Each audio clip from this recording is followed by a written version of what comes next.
Very good afternoon mister सागर यादव।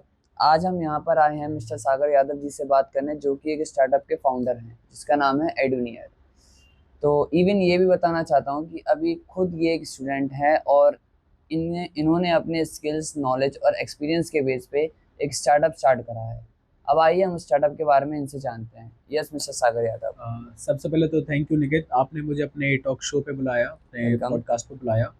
और मेरा नाम सागर यादव है, जैसे कि आपने सबको इंट्रोड्यूस कर ही दिया है, और मैं एड्यूनियर का को फाउंडर हूँ। हमारा एड्यूनियर जो एप्लीकेशन है, जो हमारा स्टार्टअप है, ये बेसिकली बच्चों के लिए काम कर रहा है।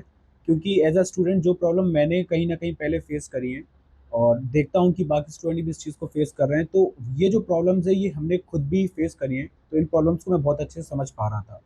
अब प्रॉब्लम जैसे कि स्टूडेंट्स को ना प्रॉब्लम होती है कोचिंग्स फाइंड आउट करने में। वो जिस भी चीज़ की तैयारी करना चाह रहा हो, एकेडमिक्स, करिकुलर एक्टिविटीज़, तो उनके जो ट्यूटर्स होते हैं उनकी जानकारी स्टूडेंट्स को नहीं पता होता है। उनके घर के पास भी काफ़ी अच्छे ट्यूटर्स होते हैं, पर स्टूडेंट्स क्या है, इन्फ्लुएंस होके कहीं ना कहीं एक बड़ी कोचिंग में चले जाते हैं, हम्म। जहाँ उनके जो फीस है वो बहुत ज़्यादा हाई होती है। हम्म। ट्रैवलिंग में काफ़ी कॉस्ट जाता है, तो ये सारी प्रॉब्लम रही है जो उन्हें फेस करनी पड़ती है। दूसरी तरफ जो हमारे ट्यूटर्स हैं, वो काफ़ी ज़्यादा अपनी मार्केटिंग में खर्च कर देते हैं, बड़े बड़े बैनर्स में, पैम्पलेट्स, फ्लायर, डिस्ट्रीब्यूशन। हमें लगता है कि अगर हम वहाँ उनकी मार्केटिंग कॉस्ट बचा के अगर वो स्टूडेंट्स की पढ़ाई में उसको लगा पाएँ तो काफ़ी ज़्यादा हेल्प रहेगा। तो हमने जब ये प्रॉब्लम फेस करी तो हमें लगा कि इसका एक सॉल्यूशन होना चाहिए। तो हमने इसका सॉल्यूशन निकाला एड्यूनियर, जो कि एक ही प्लेटफॉर्म पे जितनी भी एरिया की कोचिंग्स हैं या ट्यूटर्स हैं, वो सब उस प्रोफाइल उस पे मिल जाएंगे। तो स्टूडेंट्स ईजिली कंपेयर करके अपने लिए बेस्ट से बेस्ट ट्यूटर फाइंड आउट कर सकता है अपनी आगे की पढ़ाई के लिए। तो ये हमारा ऐप का मेनली फोकस है, और हम इसी चीज़ पे स्टूडेंट्स की हेल्प करना चाहते हैं। अभी हम लोग शुरुआत झांसी से कर रहे हैं, और कोशिश है हमारी कि जल्द से जल्द हम लोग पूरे देश भर में इस चीज़ से स्टूडेंट्स की हेल्प कर पाएँ। Okay, so I wish you best of luck thank for your you. Startup और ये बहुत ही जल्दी आगे बढ़े और मतलब जी, पैन इंडिया लेवल पे जाए। जी, बट एक क्वेश्चन आया। जी, इट मीन्स ये आपका जो स्टार्टअप है बेस्ड ऑन एजुकेशन ही है कहीं ना कहीं, बिल्कुल, डायरेक्टली और इनडायरेक्टली हम जैसा भी देखें, जिस भी एंगल से देखें, एट द एंड बेस क्या है इसका? एजुकेशन। एजुकेशन कि है। बच्चों को प्रॉपर एजुकेशन मिले जो बच्चे चाह रहे, जी, अकॉर्डिंग टू अकॉर्डिंगली वाला जो केस होता है। तो आपका इंडियन एजुकेशन सिस्टम के बारे में क्या ख्याल है? What is your point of views? Indian education system बहुत बड़ा टॉपिक है, और बहुत ही ज़्यादा टॉपिक है, पर इसको हम क्लियर करते हैं। मेरे हिसाब से इंडियन एजुकेशन सिस्टम जो है, कहीं न कहीं लैग कर रहा है स्टूडेंट्स की जो एक रियल पोटेंशियल है, वो हम्म। बाहर निकालने में। मतलब हम लोग को थ्योरेटिकल नॉलेज मिल जाती है, पर कहीं न कहीं प्रैक्टिकल में लैग कर जाते हैं। अब आजकल के स्कूल्स और कॉलेजेस क्या है, प्रैक्टिकल कराने के लिए कोशिश भी कर रहे हैं। वो कहते हैं कि हम आपको प्रैक्टिकल नॉलेज देंगे, पर मुझे लगता है कि प्रैक्टिकल नॉलेज तभी आएगी जब स्टूडेंट्स वो सारे काम कर रहा हो जो उसको आगे ज़रूरत होंगी। जॉब्स में जब वो लगने की तैयारी होती है, तो एक बंदा स्टूडेंट जो होता है, जॉब में लगने से पहले उसे नहीं पता होता है कि ऑफिस का वर्क कल्चर क्या होता है, वहाँ पे काम किस तरीके से होता है। इवन जिस स्किल्स की रिक्वायरमेंट होती है, वो स्किल्स में भी लैग कर जाता है, क्योंकि कभी उसने उस चीज़ के ऊपर काम ही नहीं किया है। तो मुझे लगता है कि जो इंडियन एजुकेशन सिस्टम है, वो बच्चों को सिखा तो रहा है, पर एक उसमें लैग आ रहा है, वो लैग हमें कंप्लीट करना ये चाहिए। कह सकते हैं सिखा रहा पर बता नहीं पा रहा। बिल्कुल, इस पर सीखने सिखाने के सिलसिले में यही हो रहा है कि अब एक चीज यहाँ पे आपने अपनी बात में नोटिस करा होगा। आपने कहा कहीं ना कहीं इंडियन एजुकेशन सिस्टम लैग कर रहा। हुँ, पहला सेंटेंस ही ये था आपका। और कुछ बीच का एक सेंटेंस आपका ऐसा था कि बच्चे सीख नहीं पा रहे हैं, कुछ लोग नया जो एजुकेशन सिस्टम आया हुँ, है, आपने शायद उसी बेस पे बोला होगा कि जी। अब नए बच्चे मतलब स्कूल्स वगैरह जो नए आ रहे हैं या जो नया अपना सिस्टम ला रहे हैं वो सिखा रहे हैं। तो अब गलती यहाँ पे किसकी हो रही है, बच्चों की तरफ से या एजुकेशन सिस्टम की तरफ से? गलती मुझे लगता है स्टूडेंट्स की तरफ से है, क्योंकि अगर स्टूडेंट सीखना चाहे तो अब सीखने के लिए, पहले क्या था ना, पहले हमारे पास स्कूल्स ही मेन फोकस होता था, पर आज के टाइम पे हमारे पास सीखने के लिए इतना कुछ अवेलेबल है कि हम कहीं से भी सीख सकते हैं। तो आज के समय पे मुझे लगता है कि स्टूडेंट की गलती है जो खुद की स्किल्स को ग्रो अप करना नहीं चाहता है। ओके। अगर वो ग्रो अप करना चाहता है तो बहुत सारे कोर्सेज हैं, बहुत सारे मेंटोर्स हैं जो उनको गाइड कर सकते हैं। मुझे लगता है ओके। अगर स्टूडेंट मार्केट में आएगा, तो मार्केट से अच्छा टीचर कोई और है ही नहीं। जितना अच्छा मार्केट किसी को सिखा सकता है, वो कोई टीचर या कोई स्कूल का प्रोफ़ेसर उन्हें नहीं सिखा सकता है। तो इस ओके। बीच में जो गलती है, अब हम हम्म। स्टूडेंट्स की है। हम सीखना नहीं चाह रहे हैं। अगर कोई हमें सिखाने भी आता है, तो हम उनको थोड़ा एक अलग हंसी नज़रिए से मजाक में देखते ले हैं, जाते हो हँसी-मज़ाक उन्हें। में ले जाते हैं, और फिर उन्हीं को आगे इन फ्यूचर में प्रॉब्लम होती है। तो अभी जो गलती है वो स्टूडेंट्स की तरफ से ज़्यादा है। यहाँ पे कुछ बच्चे समझते हैं, चलो आपके हिसाब से आप भी एक स्टूडेंट हो, और यहाँ पे आपने बोला कि मेरे हिसाब से थी पहले गलतियाँ, हम्म। मतलब कहीं न कहीं इंडियन एजुकेशन सिस्टम बिल्कुल। लैग कर रहा था, लेकिन अब वो सुधरता जा अब रहा है, बच्चों सुधरता के जा स्किल्स रहा पे है। कहीं न कहीं ध्यान दे रहा है। अगर आप 4 साल पहले का सेंसस भी हाँ, देखें तो हम लोग का 46 पॉइंट ग्रोथ रेट था जॉब में, जो कि अब बढ़कर 56 हो गया है, यानी 10% का ग्रोथ रेट आया है एजुकेशन में। तो पहले से हम लोगों ने चीज़ें सुधारी ठीक हैं। है, बेटर हुए तो इन शॉर्ट स्टूडेंट की गलती नज़र आ रही। Hmm. But why every student, even मेरा जो खुद का एक्सपीरियंस बोलता है कि इंडियन एजुकेशन सिस्टम हमारी एक कोर नॉलेज है। जब तक वो हमें पता नहीं चलेगी, जो हमारा बेस नहीं स्ट्रांग होगा, हमें कोर नॉलेज पता नहीं चलेगी, तो हमें यही नहीं पता चलेगा कि हमें एक्चुअल में बनना क्या है, और कहाँ से कौन सी स्किल्स, कौन सा नॉलेज और कौन से एक्सपीरियंस हमें गेन करनी पड़ेगी, जिससे हम आगे अपना फ्यूचर बेटर कर पाएँ, हम मतलब करियर ओरिएंटेड बन पाएँ। बट काफ़ी स्टूडेंट से बात करने के बाद, इवन ये अराउंड 6 महीने तक मैंने काफ़ी बच्चों से मिलते तो बात करते इंडियन एजुकेशन सिस्टम के बारे में क्या ख्याल है। इवन काफ़ी बच्चों की मैंने करियर काउंसलिंग करी है, तो उन्होंने बोला है कि यूनिवर्सिटी में कुछ पढ़ाई नहीं होती है, हम्म। इंडियन एजुकेशन सिस्टम बेकार है। कहने को आप भी यूनिवर्सिटी से निकले, बिल्कुल। मैं भी यूनिवर्सिटी से अभी हूँ, आप भी हो, और आप भी अच्छा कर रहे हो, हम भी अच्छा कर रहे हैं। एक पर्सपेक्टिव ये हो गया। दूसरा सिक्के का पहलू क्या हो गया, उन्होंने कहा इंडियन सिखाया नहीं। एजुकेशन सिस्टम ही बेकार है। जी। तो आपका उन बच्चों के लिए क्या रिप्लाई है? मेरा उन बच्चों से ये कहना है कि देखिए, अगर सीखने की बात आ जाती है तो हम टोटली जो है कॉलेज पे डिपेंड नहीं हो सकते। अगर हम सीखने का चीज़ तो ऐसी है कि आपको लाइफ भी सिखाती है। अगर आप सोचें कि सिर्फ कॉलेज में आपको सिखाया जाएगा तो ये चीज़ तो गलत हो जाएगी। और जैसा कि आपने शुरू में ही कहा था कोर, तो कोर नॉलेज बहुत ज़्यादा इंपॉर्टेंट है, क्योंकि अगर आप कोर नॉलेज से शुरू ही नहीं करेंगे तो कभी आगे बढ़ ही नहीं पाएंगे। मान लीजिए, अगर मैं अपने स्कूल में जब अकेडमिक्स की तैयारी कर रहा था, हुँ। मुझे अगर इंग्लिश ही नहीं सिखाई जाती तो मैं आगे कैसे कंटिन्यू करता। अगर मुझे मैथ्स नहीं सिखाई जाती तो आज जो कैलकुलेशन मुझे स्टार्टअप में लग रही है, और मुझे ये बताने की ज़रूरत नहीं है कि कितनी ज़्यादा मैथ हाँ, इंपॉर्टेंट होती है मैं स्टार्टअप में। समझ गया आप क्या तो कहना ये चाह रहे चीज़ें हैं। रही हैं। लेकिन एक स्टूडेंट को सीखने के लिए कंप्लीटली कॉलेज पे रिलायबल नहीं होना चाहिए। अगर वो अपनी स्किल्स को अपब्रिंग करना चाहता है तो उसे आगे भी चीज़ें देखनी चाहिए, खुद समझना चाहिए कि वो क्या करना चाहता है। अगर वो ओके। स्पेसिफाई हो जाए कि उसको फ्यूचर में करना क्या है, उस चीज़ को लेकर अपने मेंटर्स वो रेडी कर सकता है, हुँ। उन लोगों से कनेक्ट हो सकता है और उन चीज़ों के साथ आगे बढ़ सकता है। ओके। तो अभी जैसा हमारा रिसेंटली डिस्कशन हुआ on skills, knowledge and experience, जी। कि हर एक स्टूडेंट को ये तीनों चीज़ें एक्वायर करना चाहिए ड्यूरिंग हिज एजुकेशन पीरियड, या ड्यूरिंग हिज कॉलेज पीरियड, या नॉलेज ड्यूरिंग पीरियड हिज, में। हाँ। तो आप क्या मुझे ये स्पेसिफाई कर पाएंगे, या हमारे दर्शकों को या हमारे स्टूडेंट्स, बेसिकली फ्रेशर्स, मैं जी। फ्रेशर्स से बात करता हूँ, तो क्या आप उनको स्पेसिफाई ये वाली बात कर पाएंगे कि किस तरह की स्किल्स, नॉलेज एंड एक्सपीरियंस एक स्टूडेंट को ज़रूरत रहती है, एक फ्रेशर को नीड रहती है, कि आगे वो अपना अच्छी जॉब, अच्छा बिजनेस, अच्छा स्टार्टअप कर पाए? जैसे कि अभी जॉब्स की बात उठी है तो हम लोगों ने देखा है कि पहले जॉब्स बहुत ही मिनिमम होती थी, मतलब बहुत ही स्पेसिफिक कि आप पुलिस में चले आइए, आर्मी में चले आइए। पर अभी की जो जनरेशन है, अभी का जो टाइम है, इस स्टार्टअप्स के दौर में इतनी सारी जॉब्स क्रिएट हुई हैं कि एक स्टूडेंट को अब ज़रूरी नहीं है कि उसे अपनी बैचलर डिग्री कंप्लीट करनी हो। हुँ। अगर वो स्कूल्स में भी है तो भी ऐसी कई सारी स्किल्स हैं जिनको वो लर्न करके आगे कंप्लीट कर सकता है, जैसे कि ग्राफिक डिज़ाइनिंग हो गया, ओके। ब्लॉग राइटिंग हो गई हैं। हुँ। आप देखें, अगर एक बंदा कम्युनिकेशंस में अच्छा है तो वो एज अ स्पीकर भी काम कर सकता है कई सारी कंपनीज के लिए, ओके। इंटरव्यू सेशन कंडक्ट कर सकता है। हुँ। तो ऐसा नहीं है कि जॉब्स नहीं है, जॉब्स तो काफ़ी सारी हैं। होता है स्टूडेंट्स के ऊपर है कि वो किस चीज़ में आगे करना चाह रहा है। इस समय पर, इस जनरेशन में स्टार्टअप्स की वजह से कह लीजिए आप, या इतना सारा जो जॉब्स बढ़ गई हैं, तो मेरे हिसाब से जॉब्स काफ़ी सारी हैं जो स्टूडेंट्स एक 12th क्लास में होकर भी ऐसी स्किल्स डेवलप कर सकता है जिससे वो एक 5 फिगर इनकम भी आराम से ईज़िली कंप्लीट कर सकता है। तो ये बात अगर सच है आपकी। एज अ स्टूडेंट ज़रूरी नहीं कि आपको कॉलेज ही कंप्लीट करना हो, उसके बाद ही आप जॉब जा पाएँगे। हुँ। आप किसी स्टार्टअप को जॉइन करिए, आप किसी एमएनसी कंपनीज़ को जॉइन करिए, आप उन्हें अप्रोच करिए, आप उन्हें मेल भेजिए, वो आपसे कनेक्ट होंगे। तो मेल भेजना भी, इवन ये जितनी भी सारी चीज़ें हैं, ये सारी वो जॉब्स हैं जो वो कर सकते हैं एज अ ओके। स्टूडेंट। तो एक चीज़ और छोटी-सी बस, कि ड्यूरिंग जैसे भी हमने आपने स्किल्स और नॉलेज का तो स्पेसिफ़ाई कर दिया है, बट जी। एक्सपीरियंस, और जहाँ तक मेरी नॉलेज में आता है कि इवन टीचर्स भी हमें बोलते हैं, प्रोफ़ेसर्स भी बोलते हैं, और जो ऑलरेडी एम्प्लॉयड हैं या एम्प्लॉयर हैं, हुँ। वो भी बोलते हैं कि to learn the corporate culture, to learn the corporate things, you need to join first internship. तो वहाँ से आपका एक्सपीरियंस गेन होगा, फिर आप पूरे फ्रेशर्स नहीं रह जाओगे। हम्म, तो वो इंटर्नशिप्स का इम्पोर्टेंस क्या है एक एक्सपीरियंस बनने में, उतना इंसान नहीं बन पाएगा, फुल एक्सपीरियंस नहीं हो पाएगा, बिल्कुल। बट अपने और दोस्तों के मुकाबले वो फ्रेशर नहीं रहेगा, वो एक्सपीरियंस होगा। जी। तो इसका बताएं आप कुछ। इस चीज़ के ऊपर मैं क्लियर करना चाहूँगा, आपने इंटर्नशिप्स की बात करी है।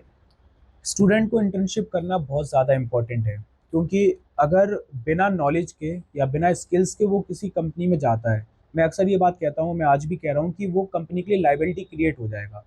और ओके। कंपनी नहीं चाहती कि उसकी कोई भी जो एम्प्लॉय है वो एज अ लाइबिलिटी कंपनी की बने। हम्म। तो आपको स्किल्स डेवलप होना ज़रूरी है। और रही बात इंटर्नशिप्स की, तो ये बहुत ज़्यादा इम्पॉर्टेंट है कि स्टूडेंट जो अपनी पढ़ाई कर रहा है साथ साथ में इंटर्नशिप करे, ताकि जितना भी वर्क कल्चर है या स्किल्स जितनी उसको रिक्वायर है एक कंपनी हम्म। में काम करने के लिए, वो उसको पहले से डेवलप कर पाए। ओके। तो वो कंपनी की ग्रोथ में भी हेल्प करेगा, इवन उसकी पर्सनल ग्रोथ में भी हेल्प करेगा। तो वो आगे काफ़ी सारी चीज़ों को अप्रोच कर सकता है। इंटर्नशिप करना बहुत ज़्यादा इंपॉर्टेंट है। आप स्टार्टअप्स में करिए, आप कंपनीज़ में करिए, तो आपको जो एक नॉलेज होती है, वो नॉलेज बहुत ज़्यादा इंपॉर्टेंट है। आपकी सैलरी ग्रोथ में, आपकी पर्सनल ग्रोथ में, आप इन सब चीज़ों में वो हेल्प होगी। तो ओके। इंटर्नशिप मेरे हिसाब से बहुत ज़्यादा ज़रूरी है। अगर मुझे ये ज़िंदगी मौका देती पहले, अब तो हालाँकि मेरा खुद का स्टार्टअप है, हम्म। पर मैं ये चीज़ ज़रूर करना चाहूँगा, क्योंकि मैं चाहूँगा मेरी खुद की भी स्किल्स डेवलप हों और मैं आगे भी लोगों की इस चीज़ में हेल्प कर पाऊँ। ओके। यहाँ पे हम आपसे एक छोटा सा पर्सनल सर्वे करना चाहते हैं। जी। ओके, क्योंकि ये इंटरव्यू हैपेंस ही कर रहा है और हुँ, हैपेंस ही अपना एक सर्वे करना चाहता है आपसे, क्योंकि आपके पास कुछ वैल्यूएबल इंसाइट्स हैं जो कि शायद हुँ, हमारे यूज़फुल आएँ हों। सपोज़ अभी आपने ऐसे बोला है कि एक इंसान को ऑफ़िस वर्क आना चाहिए, कंटेंट राइटिंग आनी बिल्कुल। चाहिए, ईमेल भी आपको जॉब दे सकती है, ग्राफ़िक डिज़ाइनिंग भी जॉब दे जी। सकती है, मार्केटिंग हो गया, एक ह्यूमन रिसोर्स मैनेजमेंट हो गया, आपको ऑफ़िस को मैनेज करना भी आना चाहिए, तो आपको जॉब दे सकता है। और एक फ्रीलांसर वर्क सिखाना। तो हुँ। इवन अगर ये सारे कोर्स हम बच्चों को सिखा रहे हैं, तो क्या वो चीज़ कैसी है? रही बात आपने जो विद स्किल्स की कहा है, इंटर्नशिप्स। आप जो इन्हें कोर्स सिखा रहे हैं, मुझे लगता है एक बहुत अच्छी चीज़ है कि आप एक स्टूडेंट को पहले ही तैयार कर रहे हैं उन सारी प्रॉब्लम्स के लिए, चैलेंजेस के लिए जो उसे आगे फ्यूचर में फेस करनी पड़ेगी। अगर आपके कोर्स के थ्रू जो उसमें स्किल्स हो रही हैं, अगर आप उनको डेवलप करा पाएँ, तो मुझे लगता है एक बहुत अच्छा काम है। आप जो कर रहे हैं, स्टूडेंट्स को सिखा रहे हैं, ताकि स्टूडेंट की एक हेल्प हो पाए, वो चीज़ें जान पाएँ कि चीज़ें वर्क कैसी करती हैं। तो ओके। अगर आप कोर्स ये इंक्लूड करता है, तो ये बहुत ज़्यादा अच्छी चीज़ है। मैं चाहूँगा ऐसी चीज़ें और भी हों, हर स्कूल्स में हों, इवन कॉलेजेस में भी हों, ताकि आप जितने बच्चों को इस चीज़ के लिए अप्रोच करें, मेरे हिसाब से ये चीज़ बहुत अच्छी है।